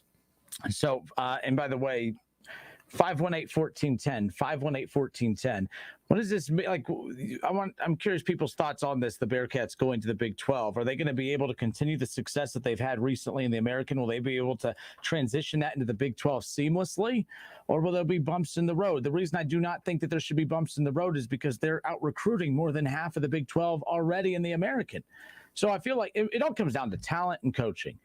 And the one thing you cannot deny that the Bearcats have is talent and coaching. Now they're going to lose a huge chunk of talent because they did bring back a lot of those super seniors due to, you know, the extra year of eligibility. But, and also it's not like there'll be Big 12 teams beginning next year. That's going to be the other conversation to have as far as that's concerned. But they're losing a lot of talent, especially on the defensive end. And then the defensive coordinator losing him, you know, that's going to be a long-term effect more than an immediate term effect. I mean, you think about Kobe Bryant, he's from Cleveland. He's a DB on the team. Ahmad Gardner, he's rated as the second best corner in the upcoming NFL draft. So they're going to be losing a ton of talent even before they even get to the Big 12. So the guys that we've been talking about, the recruiting guys that are coming in, you're going to have to develop that talent, stockpile more talent because, you know, the top level guys are fine, but it's the backups. Are the backups 4 stars as well? Or only your starters 4-star guys and things of that nature? So like, that's what really does it for, you know, the Ohio States, and that we can't even got to go to the top level with Ohio State and Alabama. That's what does it for teams like Oklahoma State, who have like, all right, man, the backup is also a 3-star or a 4-star or a high level player as well. Like you see maybe your first string guys are all good, but what happens when your starting left tackle gets hurt or gets kicked out the game like he did in the Peach Bowl, they were dominating Georgia on the ground. He gets kicked out, the backup comes in, he starts wetting the bed, false starting 3 plays in a row, holding penalty on the next play. Man, we were inside the 5. Now we're at the 50. We're punting. So, like, it's that level. Are you going to be able to get enough guys in to school to stick around and play for you and develop? So I'm having no doubt in my mind that, like, the first stringer guys can play at that level, but is it the backups? Are the backups going to be developed enough? That's the question. All right, 518-1410. Here's another thing to consider. I think the most difficult thing, like the first time a non-Power 5 team makes the playoff, that'll open the floodgates for more of those opportunities to happen. Going to the Big 12 is a big deal for Cincinnati, but why now? Why is it now are you applying to join the Big 12? What was stopping you from last year, the year before? Like, this isn't like the Big 12 came out and said, we want you, come to us. The original statement the original news that broke today was that Cincinnati submitted an application to the Big 12. Mm-hmm. So what was stopping you from doing that in years past? Because I know all the reasons why you want to join the Power 5 conference. It's obvious. But unless, and I could be wrong again, maybe they have applied in years past, but because it's not a Power 5 team, they're not really getting national attention. There's no leaks of them, submitting an application. But that is public knowledge that you are able to go and find which teams are applying for that type of thing. So it's not like, I'm sure if they have, it would have got out. Why now? Because if Cincinnati, let's say they go undefeated this year, win the conference championship, which they're expected to do, and they make the playoff this year. Well, now the committee is comfortable with letting a Cincinnati Bearcat team into the playoff. And now it's like, okay, do you want to jump to the Big 12 where, yes, the resources will increase, the money will increase, but the wins will go down and the interest in your program will go down and that type of thing. You risk that. I'm seeing people in the comment section saying, stay away. I don't agree with that. I don't think they should stay away, but I do think that there are risks involved with moving up because, I mean, we've seen so many examples of teams who have moved up and it's not panned out well. I mean, Butler went from the face of a mid-major conference that was everyone's darling. All eyes were on them. Then you join the Big East and you just become a very flat-lined, middle-of-the-pack team that you just remember that run they made in the early 2010s. They haven't been relevant since then. So you do have to be careful with that. But is the juice worth the squeeze? Is the money from joining the Power 5, is that really worth it with everything you might lose as far as national luster is concerned? If all of a sudden 2 losses may not sound like a lot, but it is when one loss eliminates you from playoff contention half the time. 2 or 3 a year. Now you're just, you're that Big 12 team that you replaced Texas. You replaced Oklahoma. I don't know. It's going to be interesting to see how it goes. For people unaware, like when schools apply to be members of conferences, they know if they're going to get accepted or not. It costs money to fill out those applications. So when the Big East basically disbanded or just basically said they were going to be a basketball-only conference and everything like that, UC sniffed around the Big 12, the Big 10, and that basically we're told, no, you're not going to be welcomed in or accepted into the conference. So it's no point of applying because we're telling you no. Yep. So they have these backdoor conversations before they even apply. So once they applied for the Big 12, once UC, Houston, BYU, and UCF applied, they basically knew they were getting in. So like this isn't like a real application for a job. Like, oh man, we going in sight unseen. Like they have these conversations with the commissioner. Like, hey man, well, you guys want us now? You're dang on right. Fill out the app. We'll see you in a week. Like that's what these conversations are like. Imagine if dating worked like that. Like if swipe left, all right, swipe man, right. I want to ask that hot girl out, but do I even have a chance? Like there has to be like a pre-screening process. Like, okay, like you got to be rejected before you're really rejected. Like, and that's right. The hot girl's basically telling Cincinnati, yeah, you're going to be friend zoned, so you better be careful.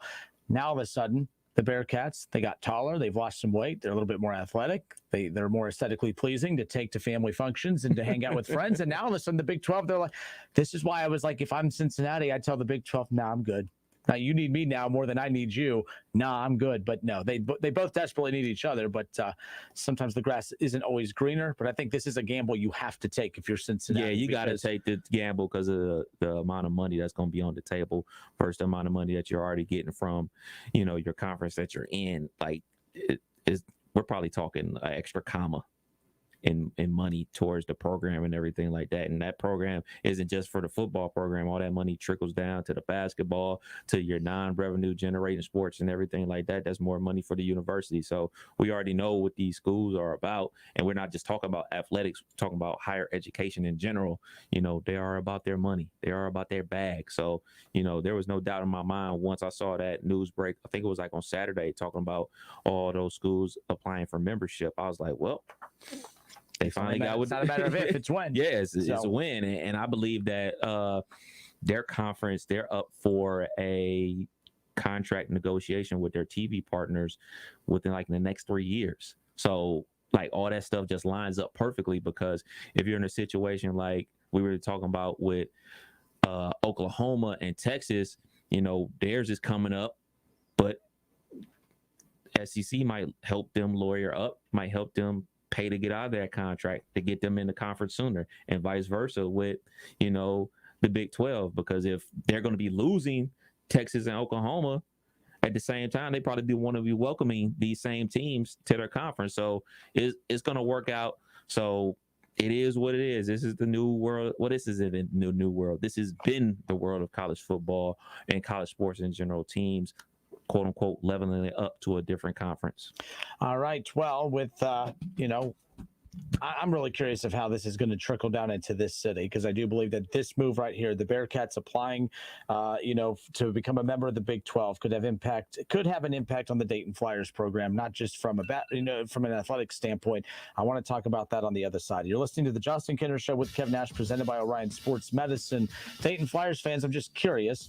The American Conference is losing two big money-making powers in UCF and Cincinnati. Now, I do not believe that UD is a exact perfect replacement to absorb that, to make that money back. Oh, no. But when you talk about a conference like the American Conference, who is desperately needing programs that could generate some revenue, there's not a lot of Dayton Flyers level programs out there that do generate the kind of money that the basketball program does. Right. And, you know, they do have a football program. They do have a football team, of course. Talking about the Dayton Flyers. In fact, they have their home opener coming up this weekend, which I have tickets for, which we'll talk about coming up. But is it that crazy to think that, you know, the American Conference would come knocking on the door of the Dayton Flyers, and would they open the door, or would they just look through the peephole and say, "Nah, no solicitation. We're just going to put that in.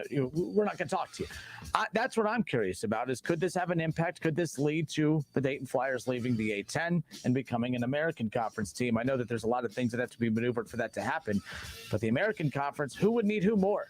Do UD need the American Conference more, or would the American need UD more? We'll talk about that on the other side. It's the Justin Kinner Show with Kev Nash, presented by Orion Sports Medicine. It's the Justin Kinner Show with Kev Nash, presented by Orion Sports Medicine. ESPN 1410 Wing AM weather.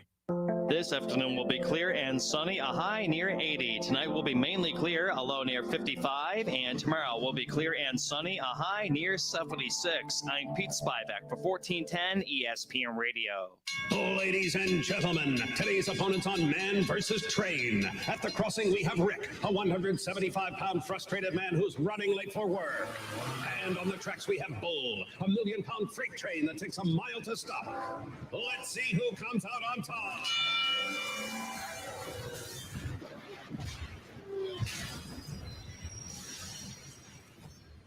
You can't beat a train, so don't try. Stop. Trains can't. Paid for by NHTSA.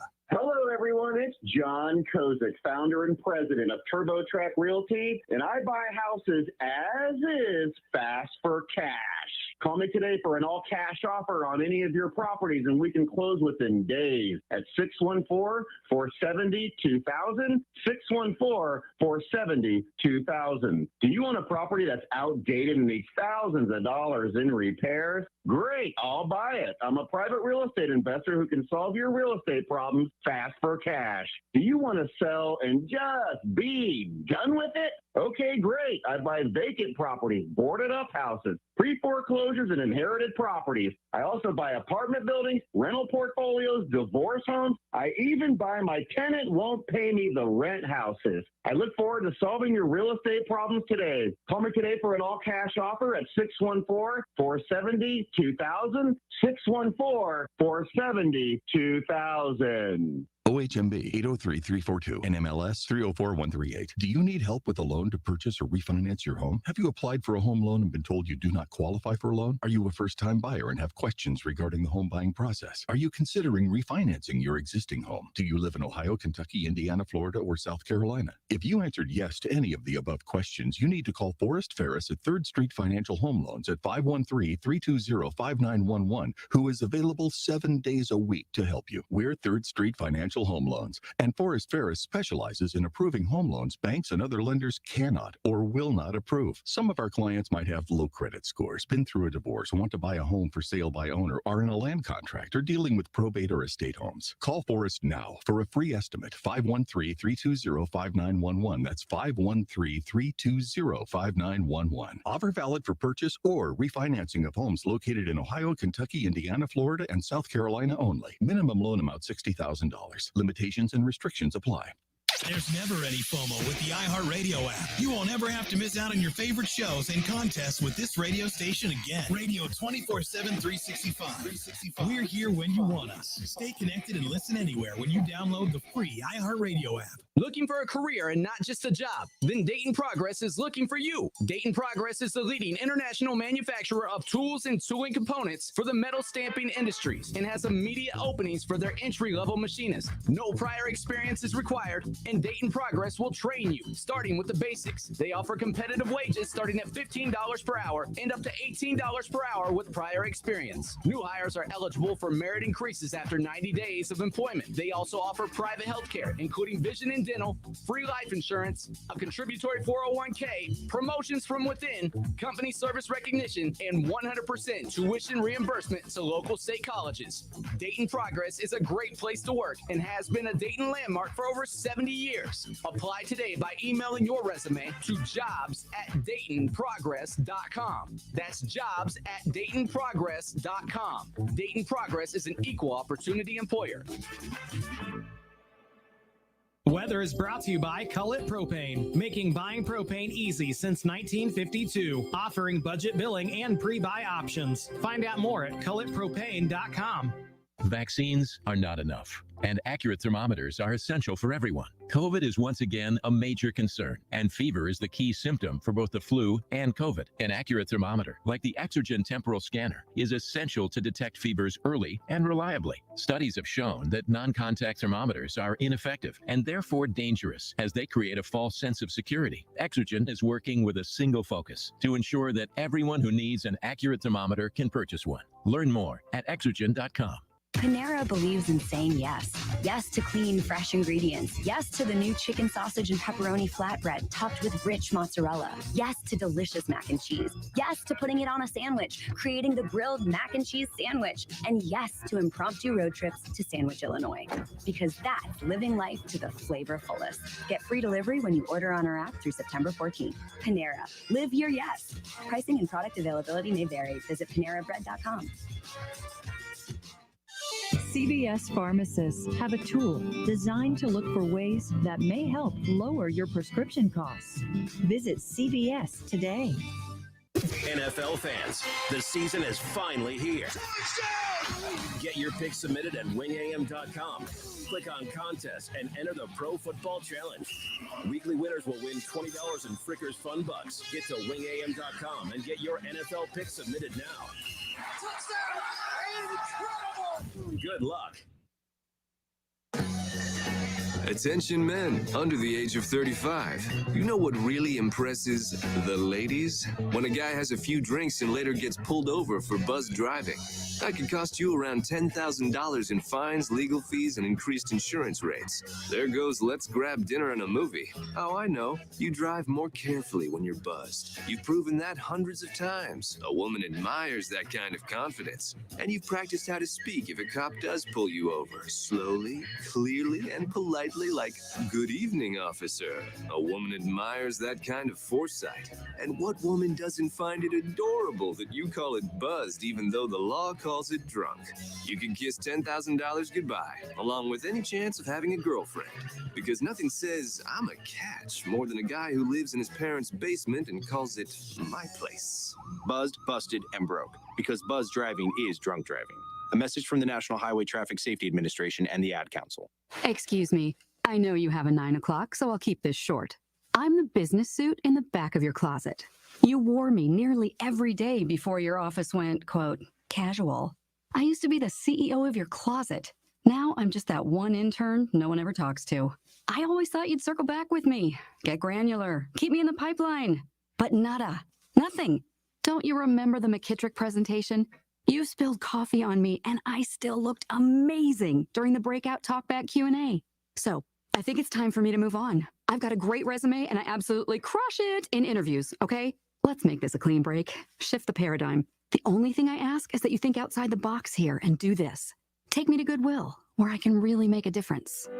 Your donations to Goodwill create new jobs, training programs, and education assistance for people in your community. To find your nearest donation center, go to goodwill.org. Donate stuff, create jobs. A message from Goodwill and the Ad Council. On Twitter, make sure to give us a follow. Search 1410 Kinner for Justin Kinner on Twitter. That's 1410 KINNER. And ESPN Dayton for the station Twitter handle.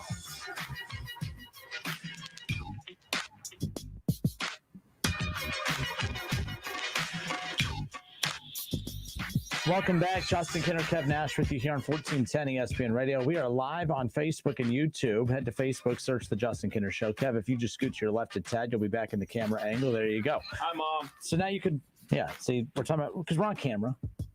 Speaking of that, I'll be on Fox 45 tomorrow morning. 24/7 now, 8:15 to talk about the Browns and the Bengals. Oh, really? The Browns and the Bengals, baby. Yeah. So hold on. So since you're going to be on the tube and everything like that, you're going to talk the same trash about the Bengals as you talk here on this lovely radio I don't know if show? they'll let me cuss. Well, let's be clear. We don't let you cuss here either. The hell you don't. Is that even a swear Is word? the dump button working? Does anything work? Just check your internet connection. We'll get the answer to that in no time. So with that, I was laughing earlier today because finally the season kicks off. The little jabs at the Bengals, I could finally find new material to use to jab at them. I can't wait for when the offensive line cracks are no longer a part of my repertoire. Like, I can't wait for when the Bengals finally decide some point in the next decade or two to fix that offensive line. But Joe Burrow, Jay Morrison tweeted this out earlier today that Joe Burrow addressing the media today, Kev, said that I'm excited to play football again. I'm a football player, not just a quarterback. He said, getting hit is a part of the game. I'm excited to experience it again. And I was like, man, he really is the perfect quarterback for this team. What kind of quarterback says that? Like Joe Burrow. And by the way, when you want to talk about glass half full, glass half empty individuals, you could tell that dude is glass half full, and I'm just not sure what's in the drink, to be quite honest with you. Because what kind of quarterback says, I like getting hit? Now, I know what he's trying to say. There's football players, you need to get hit a couple times because there's just something about getting hit that kind of gets the blood going a little bit, that gets the juices going a little bit, and that's all that means. So I get where he's coming from with it, but it just sounds funny because of the circumstances and the environment that is the Cincinnati Bengals. But when he says things like, getting hit is part of the game, getting hit's part of the game, but also doing your best to minimize how many times you get hit, that's also part of the game. So saying that he's excited to experience it again, I think what he's meaning is he's just excited to get back out there on the field, considering that could have been a career ender last year. And he's excited so yes, I'm making my jabs, but I 1,000,000% understand where he's coming from. But again, it's just because of the context of the Cincinnati Bengals being that they don't protect their quarterback. And then he comes out and says, I'm excited to experience it again. I'm excited to get hit. I don't like that. I don't like that. Yeah, he's not a running back. He's not a linebacker. You know what I'm saying? You don't really want your quarterback talking about getting hit or hitting people. You know, we heard the same type of rhetoric from Tim Tebow, you know, back in his college days about, you know, we all know where the ball is going on 4th and 1. They run a Tebow draw play or a Tebow power off tackle and everything like that. And Joe Burrow is not built like Tim Tebow.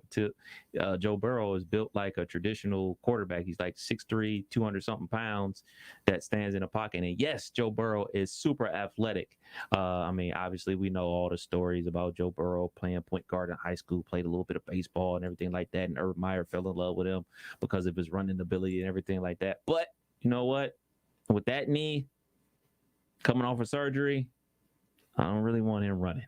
And if he does run, I want you getting out of bounds and sliding ASAP. Use them baseball skills. Yeah, use those baseball skills you had from your high school days. Get on the ground because, you know, in today's NFL, they protect the crap out of the quarterback. So, you know, they can give themselves up and everything like that. If Joe Burrow is going to be escaping the pocket, running downfield, give up. Get on the ground. Pull a Tom Brady. Don't take any hits, man. There you go. And so another thing I came across today on Twitter, the Houston Rockets tweeted this out, that if you are offered $10 million to score in the paint against Hakeem Olajuwon one-on-one, you're given 10 chances. This is him in his prime. If you fail, you won't be able to use your phone ever again. Would you take the challenge? Now, I said I absolutely would do it in a heartbeat. $10 million if I score in the paint against Hakeem Olajuwon. I'm 5'5". I could do it, and here's how. $10 million if I do it, or I lose the phone for my phone for the rest of my life. Rest of your life? Here's what you do. Hey, Hakeem, come here. Come down here real quick. Lean down. A little more. Little more. All right, let me get a chair. Okay. I'll give you $8 million if you let me score on you. I think Olajuwon He lets me get for money. $8 million is more than at any point than he made in the season, so I'll give him that $8 million. I'll give him $9 million, but you got to start at 8 so that maybe he'll say 8. I'll say, okay, how about 9? Even if I come away with $500,000 out of that $10 million just by making a damn layup over Hakeem Olajuwon, I'll do it in a heartbeat. So if you're just tuning in, the Houston Rockets tweeted this out, that if you are offered $10 million to score in the paint against Hakeem Olajuwon one-on-one, you're given 10 chances. You're going up against prime Hakeem Olajuwon. If you fail, you will never get to use your phone again. If you score in the paint, you win $10 million. The simplest way is just tell him to lean his giraffe ass down here so I can tell him in his ear quietly, hey, man, you just let me get his little layup. Or if you want to pick me up like I'm 5 and let me dunk it, that'd be awesome. But I will give you $8 million of the $10 million. It's a win-win. Why wouldn't he? He doesn't. His pride's not hurt because he just let me go right past him. It's not like I actually scored over him. So yeah, actually, I think I would try for the first. You have 10 chances. I would try for the first 4. 10 chances. 10 chances. See, but 10 chances, that's a lot. You get 10 opportunities to just get one bucket in the paint. But the problem with Olajuwon is, obviously, you know, all right, man, you think like, all right, man, he's 7 feet. Like, he'll probably block it. But you know what? He's top 10 in NBA all time in steals. So he gets a lot of cookies, a lot of steals. He got quick hands, you know, got quick feet. Especially we talking about his prime. Like, yo, like, prime Olajuwon. Like, he's a former soccer player, dude. So he can move his feet at 7 feet tall. I would, obviously, you have to try. Like, you have to try because of the money aspect of it. And you just have to walk around with a laptop all day to check Twitter and Facebook and everything like that. But you got to try. I'll be fine. You got to give it a shot, man. I mean, it's highly unlikely that it's going to happen, especially for the average Joe. Or even, I mean, I'm sure somebody could do it. So, I mean, hey, man, yeah. You get lucky every once in a while. All you got to do is get a toe in the paint, throw a floater up there with the left, throw him off balance. Think you go right, throw it up there. Give it a shot. You don't think true NBA talent that they've thought about ways to score around Hakeem in his prime? Look, this is why, and you're right. You know, that's Patrick a good Ewing, point. So Shaquille O'Neal. And by the way, this is such a stupid exercise because at the end of the day, Hakeem gets nothing from this other than, you know, this is what, but that's what makes sense about this. My way is the perfect way. Think smarter, not harder. Stop trying to come up with ways to do a trick shot over the dream. All right, over Hakeem Olajuwon. You ain't gonna score over Hakeem Olajuwon. I know that, you know that, everybody knows that. So what does he get out of this? According to this exercise, he gets nothing other than they're just using him because he's tall and good, and they're saying, hey, you know, if you score over him, you get $10 million. If not, you can never use your phone again. Oh man. This is why I'm saying what? Olajuwon is the all-time blocks leader in the NBA. That's what I mean. It's a lose-lose. So the win-win is, Hakeem, listen, you're going to stand here. You're going to play all these scrubs like me. They're going to try and score over you. You're going to swat all of them. You're going to get all hot and sweaty. You're going to be miserable. Just let me score over you, and you'll go away with $8 million. I get 2 of the 10. Now you're saying, why would you give up 2 of your $10 million? Because I wouldn't even get $2 million if it wasn't for him letting me score the damn layup to begin with. So I think that he deserves that. I would give him $8 million of the $10 million. Simple enough. Okay, real quick. Olajuwon has 3,830 blocks for his career. He's number 1. And there's only one current NBA player in the top 15. Can you name that player? Right now? There's only one current NBA Serge player. Ibaka. No. This player has 2,192 blocks in his career and is sitting at number 13. Dwight Howard? Correct. I mean, we talk about records that might not ever get broken. Like that might never be broken. It won't be broken just because you don't have post players that just defend the paint anymore. Like Dwight Howard was the last of that kind to begin with because Dwight Howard was the last true center in the NBA. And what I mean by true center, I mean the old school center of sit your ass on the block, we'll feed you the ball, you dominate in the paint. Now, even the best even Antetokounmpo has to be stretched out to the perimeter. Doesn't necessarily mean he's a three-point shooter, but he still has to defend out on the perimeter. And it's not so much just about being a true big post player like Shaquille O'Neal wouldn't have nearly as many blocks in today's game just because Shaquille O'Neal wouldn't be able to go up against other post players living on the block as well. Shaquille O'Neal would have to chase post players out on the perimeter more. So, no, I agree. I don't think that record will be broken at all. It'll be rare to get to Dwight Howard's ranking on that list as far as that goes. Next active player, Serge Ibaka, 1,700. He's not in the top 25. Yeah, because he had a lot of blocks, but who's the next one after that? It doesn't show. Yeah, because I think Dwight and then Ibaka. Ibaka was he's a true, that was his presence down low. That's how he got that nickname to begin with. But Ben Wallace, who's not active, I get that, but he has to be on that list. Yeah, he's on there. Where is Ben Wallace? Ben Wallace is 14. He has 2,137 blocks. Good for him. All right, it's the Justin Kinner Show with Kev Nash, presented by Orion Sports Medicine. I want to jump into this real quick to close out this part of the show. So I talked about how this Cincinnati going to the Big 12, how that could impact the Dayton Flyers. If I'm the American Conference, you're losing UCF, you're losing Cincinnati. Those are in Houston. You're losing a lot of money by losing those programs. The Big 12 lost Texas and Oklahoma. There was not a lot of options out there that made sense. You were never going to replace Texas and Oklahoma. Even by adding BYU, Houston, UCF, and Cincinnati, you are not replacing Texas and Oklahoma. You're not replacing one of them. You're not replacing one, but you are trying to salvage the situation. Right. So where does that leave the American Conference? How do they salvage this situation? They have to go out and find similar situations with teams who are right there, prime for the picking, that have what it takes to be able to bring a valuable package to the conference that they could still make money off of. I think the one team that makes the most sense to me, Kev, that's just sitting right there in front of them is honestly UD. The Dayton Flyers make a ton of sense in the American Conference. At least they make sense for the American Conference from the standpoint of you're not going to replace the Bearcats' revenue. You're not going to replace UCF. But what program can you bring in? What team can you bring in, or athletics department can you bring in that will give you the best shot of making up some of those dollars? And there's no other program out there that even touches that from a financial standpoint than like the Dayton Flyers with what they do basketball-wise. The Dayton Flyers make a ton of sense before UCF and Cincinnati bolted and Houston bolted, but there's always that talk of Cincinnati never will let them join. Well, now they have a glaring Ohio hole in the American Conference. There is the Dayton Flyers could be that Ohio team in the American Conference. I see that someone said that UD should not even entertain that. There's no one left in there. If you wanted to, no one left in there. You still have Memphis right now, who, as long as Penny Hardaway's there, that's going to be a top 5 team in the country year in and year out. Man, that would be awesome. You have that type of talent come to UD Arena. SMU.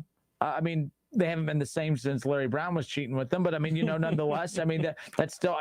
If Dayton fans get excited about a non-conference matchup with SMU, then what's wrong with them as a conference opponent? And that's something you have every single year. So again, but is the American Conference without Cincinnati and without Houston and without UCF, is that conference better than the A10 at that point?